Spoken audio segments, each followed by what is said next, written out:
I get a lot of calls from small business people. This has been a rough year. 2020 has been a rough year for the small businessman. One of the things that you can consider if you own a small business is, obviously there's something called a Chapter 11, which is a corporate reorganization, which is frankly enormously expensive. I think the failure rate with Chapter 11s is very high. But one of the things you can consider is perhaps doing a Chapter 13 bankruptcy.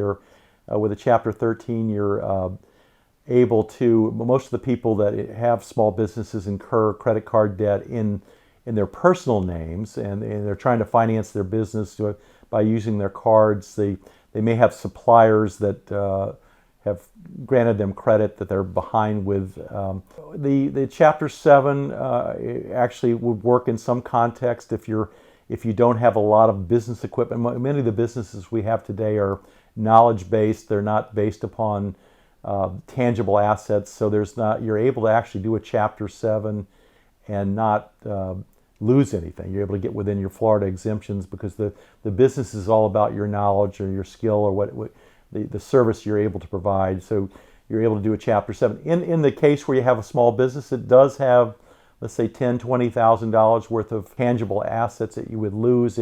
You may not be able to do a Chapter 7 because it's beyond the personal property exemptions you have in Florida, but you may be able to do a Chapter 13 where you're able to, with a Chapter 13, typically you don't have to give up anything to the bankruptcy trustee.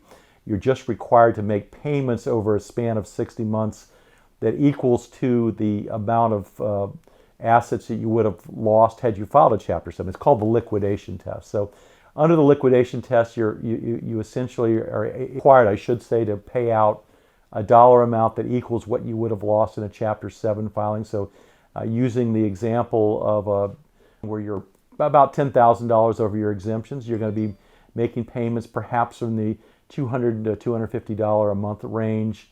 You can keep operating your business. You don't have to close your business. You can still function as a small businessman, but you're able to push out your delinquencies on your credit cards and on your to your suppliers over a span of 60 months. And again, you can do this if the debt is really in your personal name as opposed to the corporate corporate debts.